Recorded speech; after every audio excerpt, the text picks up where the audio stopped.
Hey everybody, today's video is going to be all about how to learn how to draw. And what I mean by this is, what are the procedures? We can all draw, but how do you do it in a way where we are constantly learning? So here are the top 5 things that I've found to be very helpful for me. I know there's many different ways to learn how to draw, but these are my ways. Okay, so number 1, deconstruct what you learn and reassemble it in your own way. And what I mean by this is a lot of times what we do to learn is we see step by step, okay, first you do this, then you do that, then you do this filter, then you do this, brush setting or use this brush and so on and so forth. But do you question why? Because that is really the root of where all the knowledge is. And the best way to become your own kind of artist and to become an individual is to learn tons of stuff, but then deconstruct it. Why did that artist do that? What was the purpose of this? And really try to break down whatever it is that you're learning down to its core little tiny micro bits, and to learn and understand those micro little bits, like what does a straight line kind of naturally give you a sense of structure, balance. Maybe if it's on an angle, then of course you're going to express some kind of movement, that kind of thing. A curved line is a beautiful line, talks about beauty all the time. Aerodynamic, a little bit more straightened out. That's very much a sense of cool. So deconstruct everything that you're learning and rebuild it in your own way so you can explain it in your own way. Once you can do that, then you've truly adopted the knowledge that you were being taught. Okay, so number 2, learn to draw slower and detailed before fast and loose. And I see this so much, the whole entire craze, the whole entire fad of speed paintings. But you know what? The best speed paintings are the ones by the people that can do the finished work. Because they already know how to do the finished work. And if you don't know how to do the finished work, how are you going to represent that kind of finished idea in your mind as these loose, expressive suggestions of what it is and where you are going to take that painting? In order to do one thing extremely well, a lot of times what we need to do is to go in the opposite direction. So if you want to draw really fast, what you want to do is you want to learn everything there is to learn about whatever it is you're going to draw, down to the finest details. And then through that, that's where you can really bring out these very quick gestural or suggestive kind of accents and brush strokes and things like that to represent these very complex ideas that you have in your head.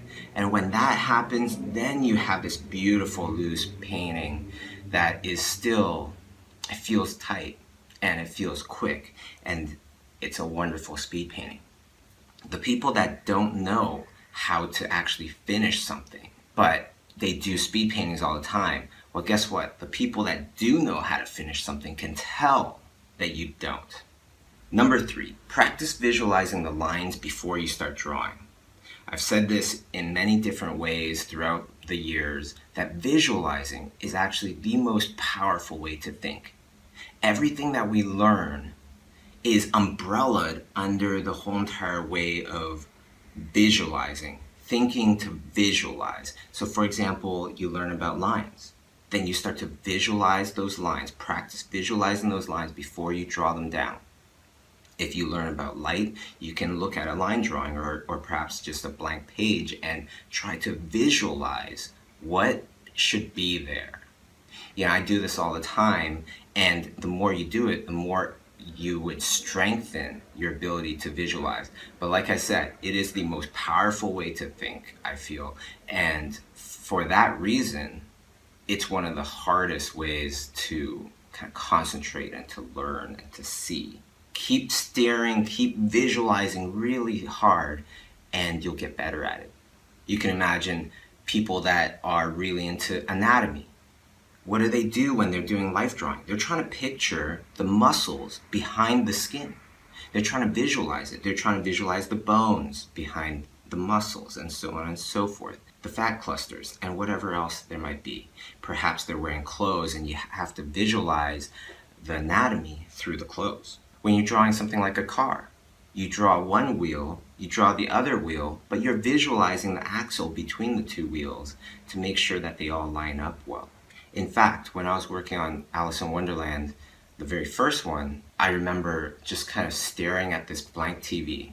I turned the TV off and just stared at it for a good 20, 30 minutes, trying to visualize what does the Tim Burton version of Alice in Wonderland really look like. Number 4. Now, if you think about artists as athletes, like say a basketball player, professional basketball players warm up. They do tons of exercises, and then they play the game. But they do these exercises, they do these warm-ups regularly. And so should us as artists. Commit to 1 hour of doing just bad drawings. Expect bad drawings. These are just warm-ups. And you can guarantee that you'll be nice and warmed up after that hour to produce some of the best work that you can do at that time. So put that into your schedule, to have this warm-up, to constantly be just drawing, just moving the pencil around and just seeing what happens, and just starting by perhaps sketching things that you're very familiar with. That's always a very easy way to get into the 1 hour of just warm-up sketching, just for the heck of it, just to warm up your brain. And while you're doing it, think about the other points that I was just saying. Try to really visualize what it is you're going to draw before you actually draw it. Lastly, like everybody says, put in the time. Practice, practice, practice. You're trying to reconnect neuron pathways so that you're thinking differently, you're thinking more evolved, you're not thinking and you're not seeing how you used to see and think. You think that's easy? That is tremendously hard. And the only way to do that, the best way to do that, is not just collect the great knowledge from other people, but to put it into action and to practice and to train your brain to start thinking in those ways and start to see in those ways. So you gotta put in time. If you do that, I guarantee you do all 5 of these very well, you're gonna improve in no time and you're gonna be drawing very, very well. And of course, search for great knowledge, the best knowledge in the world that you can find. Standing on the shoulders of giants to learn what they've learned is the ultimate fast forward in learning how to draw. You could do this in many different ways, books, videos, whatever it might be. There's tons of options, but if you want the best, in my opinion, schoolism.com. I know I'm completely biased, but I chose all these teachers because these are the teachers that I want to learn from, who I consider to be the best in the industry. And especially drawing, I'd love to recommend a few classes. One is Drawing Fundamentals with Thomas Fluharty. It is the absolute perfect way to start drawing if you are just starting from the very beginning. But as well, if you want to learn how Thomas thinks about drawing, that is the perfect way to do that as a professional as well. There's also Gesture Drawing with Alex Wu, Luis Gonzalez. This is highly recommended, especially for professionals. How do you get good gestures? How do you get good posing? It's through this class.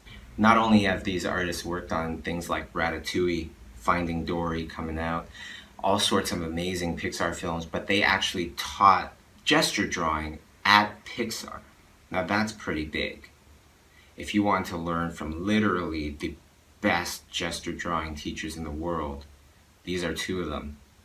If you're interested in characters, highly recommend Steven Silver or Daniel Arriaga's character design classes. And that should be just about it. So I hope you like the videos. I hope you'll subscribe. So I want to make this video all about the most important things that I found to take something from an idea all the way across the finish line, making it into something like a TV show or a movie or whatever it might be, okay?